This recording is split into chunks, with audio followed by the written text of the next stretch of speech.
How's it going, everyone? Welcome back to the podcast. I am here with Nick, who graduated from BYU with a degree in neuroscience and is currently a third-year medical student at the University of Utah. He just recently took the USMLE Step 1, which, for those of you who are unfamiliar, is the first major board exam that you need to take to become a doctor. He's also the founder of an extremely popular and helpful YouTube channel, Anking, which shows students across the world how to use spaced repetition, the spaced repetition program, Anki, which if you're not familiar with that, we will definitely be diving into it more because Nick is an absolute expert using Anki, and medical students across the country, I know, watch his videos and find them very helpful, and is a way to better use this platform. And I actually watch your videos as well, so they've been very helpful for me. So Sweet. Thank you for jumping on the podcast. Yeah. So why don't we just start off, for those who don't know, can you give a little bit more of a background on yourself and how you first kind of even started hearing about Anki and then developed this whole Anking empire that you now have running? Yeah.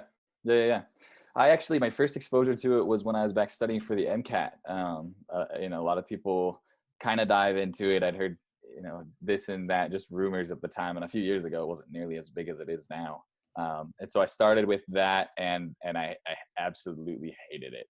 I think I did it for like maybe a week or two, and I gave up on it. I just did not understand it. The user interface was frustrating. I wanted to be able to see my flashcards every day, and I didn't understand how, I didn't understand anything. So I gave up on it and switched to Quizlet, and that worked for the time being. But when I got to medical school, somebody told me that they got over 260 on the Step 1 exam, which is like 90 something percentile, and it's a great score. It's got to be like 99. All they probably. did. Yeah, so they said all they did was like flashcards all day, every day. They said there's this flashcard deck that's already made. You don't have to make any flashcards. You just do these flashcards 7 days a week, and you'll get an awesome board score. And so that was pretty convincing.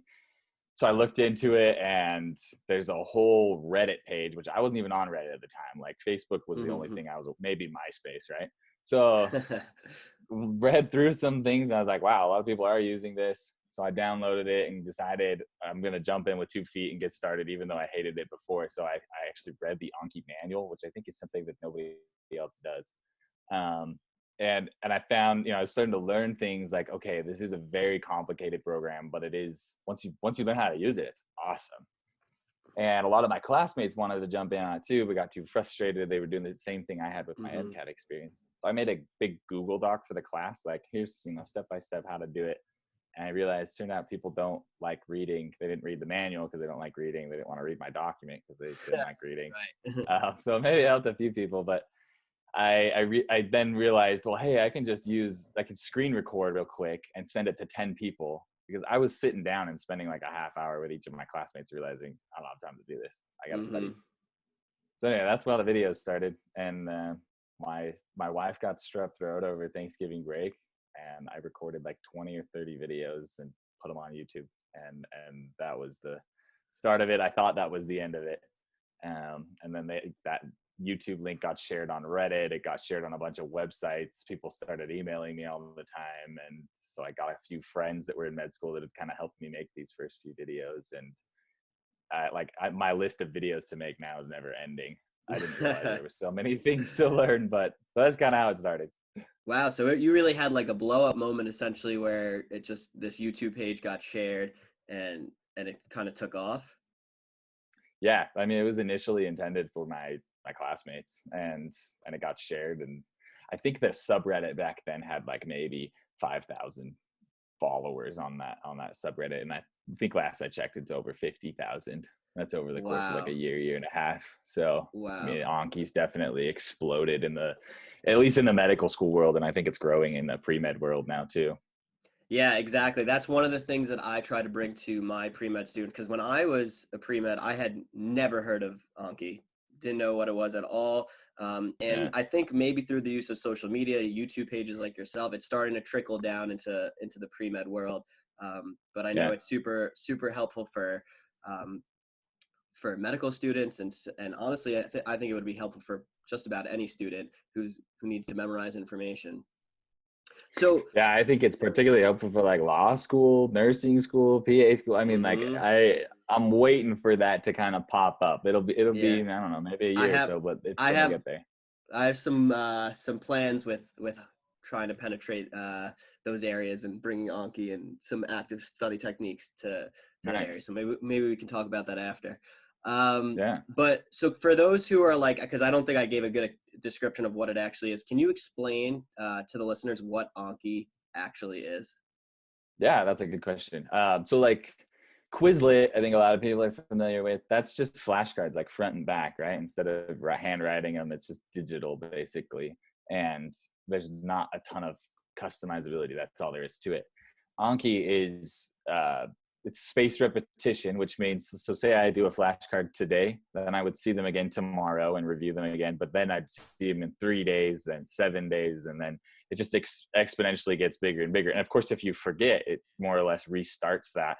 But it has an algorithm to essentially bring that card back and have you study it right before you're going to forget it. And so Mhm. that way you never forget it. And eventually your flashcards, you've seen them every 6 months or so. The advantage to this is I did over, I want to say like 35,000 flashcards in the last 2 years studying for this big board exam, which is similar to the MCAT, right? You got like 4 years of pre-med and you got to do it. And I almost never studied for a quiz, almost never studied for a final, because you get there and you're like, what should I study? I've been studying it all day, every day. Yep, exactly. So how would you say that Anki has affected like either have you found it's freed up time for you or is it more stressful because you have all these flashcards to do? Because this is one of the things I try to explain to students where like there's a barrier to entry, like you explained earlier, where it's kind of complicated to learn how to use. It's definitely the user interface isn't so friendly, but once you get the hang of it, I think there's a lot of benefits. So what's your take on that? Yeah, it definitely frees up time. I mean, I was studying way less than other people. I felt like, I mean, your initial, it's kind of a remembering tool. There's like three parts of learning. You got to actually learn the material, then you remember it, and Mm-hmm. then you got to apply it. Practice questions and things like that. So the learning phase is going to take the same for everybody. But like, I never had to go back and study previous things for the Exactly. final. Yeah. So especially when it came time for finals week, I was super relaxed. I was never stressed. I was never trying to cram. I had friends that were getting 4 hours of sleep trying to cram for finals. That was never me. And then the perfect example is I was actually scheduled to take my step one exam like middle of May, but because of coronavirus, all these tests were getting canceled. And mine got canceled, which was awful because at the time everyone's thinking like, well, what do we have to do? Study for another 3 months, which is awful, right? You've been studying for two Mm-hmm. years. And our academic office called me and said, hey, there's a test available in 3 days if you want to take that. And I was able to say like, okay, let's do it. I was ready because I'd been studying all along. I knew that I could, that information was in there, even though I hadn't reviewed it, during that dedicated review time I had. So it definitely frees up time. It is hard sometimes to do it every single day, Mm-hmm. like on your birthday, on Christmas, Were it's 7 days a week. were there ever days that you would skip or and have to catch up? And what was that process like? Or were you very committed? I was dedicated. I never missed a day. But that being said, kind of a disclaimer on that is one of my favorite Anki tools that I've learned, and I made a whole video called "How to Miss a Day" on this.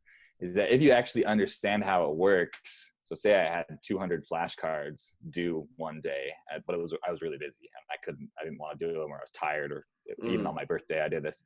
But say 100 of those are flashcards that I had just learned in like the last week or two. There's mm-hmm. really relatively new information. It's pretty important at that point to keep it on the algorithm. Let's say the other 100 are cards that, the last time I saw them was in 3 months. Well, if I see them in 3 months or in 3 months and one day, it's not a huge difference. And there is a way within Anki that you can actually selectively take those 100 cards and move them to the next day, or, spread them over the next few days or something. So that's why I say the better you understand Anki, the better you can make it work for you. Right. I feel like there's definitely a lot of customizations that you can make. It's just a little bit complicated to do so, especially when you're starting out. Yeah, exactly. Yeah. So it sounds like you did one of the pre-made decks. I'm sure you made your own Mhm. cards as well. What's your take on the difference between using a pre-made deck versus making your own cards, the pluses and minuses of those? Yeah, that's a good question. I think it depends a lot on the content that you're learning. Hmm. For example, for the MCAT, I think from what I've heard, there's some pretty good pre-made decks, but a lot of the MCAT is application learning as opposed to straight memorization. You know, Yep. with like the psychology, sociology, there is some like you got to memorize this. And for that, if there's a really good quality pre-made deck, like by all means. But when it comes to other application type principles, I felt like those are better to make your own flashcards. For Hmm. medical school, there's a crazy ton of information you just got to cold memorize. That's just, you know, the names of different pathologies. You got to remember this drug has these side effects and things like that. And the pre-med deck that pretty much everyone's using is really high quality. So I would definitely recommend that for a medical school type situation. Yeah, I think that's good advice. I think I've like flip-flopped on my own thoughts of using pre-made versus like making your own, because I do think you lose some of the context when you are using a pre-made deck, and sometimes you just end up memorizing a word from a flashcard, or you really don't even know what you're talking about, especially if you were never exposed to that material in like a lecture format or anything like that. But when it comes to Yeah. like medical school, and it's just such a high quantity of information, you save a lot of time by using the pre-made decks, as long as they're used properly. For something like pre-med, Yeah. I do have, like you said, most of my students making their own flashcards based off of UWorld. UWorld also now has a great Mcat Q Bank, which I don't know if when you were taking the test if they had yet. Um, It was round, but I didn't use it. I think Yeah. now they're becoming more of a staple, kind of like they are for USMLE. But yeah, so I think for Yeah. things that are more conceptual, um, when you're doing practice questions, you're making cards based off that, it's better to make your own. But when it's just strictly memorization, I'd say it's okay sometimes to use the pre-made decks at that point. Yeah. I definitely agree. Yeah. Awesome. So what are the different things that you're working on with Anking? It seems like it started as a YouTube channel. Now it's almost like its own company. I know you have lots of different like add-ons you make and things like that. Can you explain like what an add-on is and what anything you're working on that you're excited about? Yeah, that's a good question.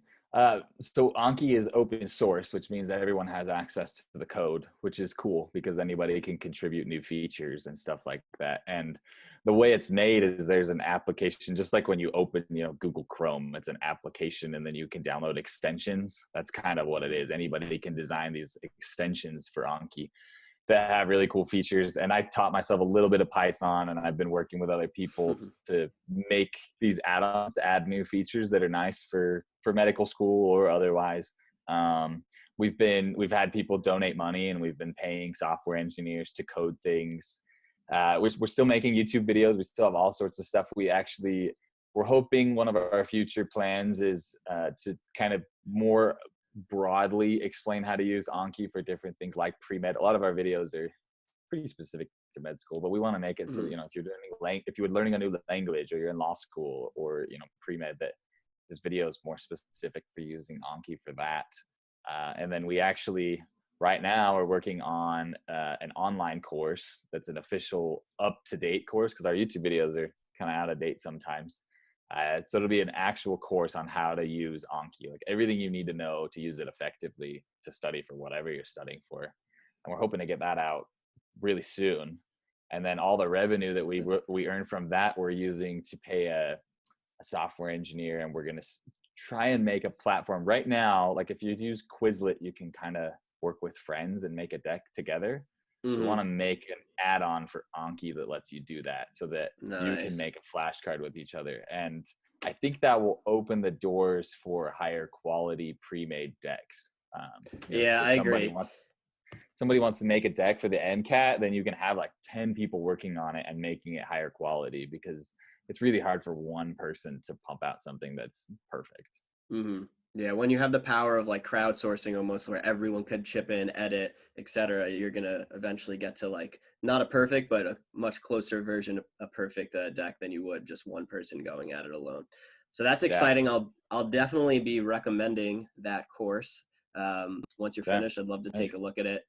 Um, so yeah, let me know when that's That is done. And that brings me actually to Yeah. my next question to you, which is, do you think that all students should use Anki or at least try Anki regardless of like what um, they're studying in school, if not just medical students, but like any college student, high school student? And what are your thoughts on that? Yeah, I think if there's any type of remembering involved in what you're learning, then yes. I mean, if you're like an English major and you just got to write essays, yeah, it may not be the most helpful, but especially in the sciences and any of the STEM fields, like absolutely you should try Anki, because the best way to learn is not recognition, it's recall.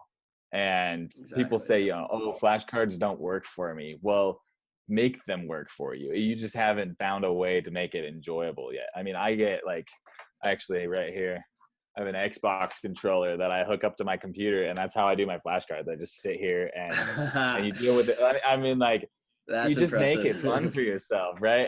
And yeah, it will work if you make it work. And it may not work for all of your study. It may be that the conceptual stuff you prefer to draw out on a whiteboard and talk with friends and stuff, and that's great too. That's still recall, but especially like these hard, cold facts that you have to memorize, Anki is one of the best ways to do that, if not Yeah, the best.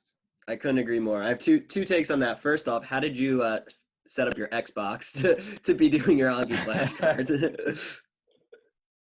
That's a good question. I have a whole video on it. Basically, you just plug it in, and there's an app you can download and connect it so that it.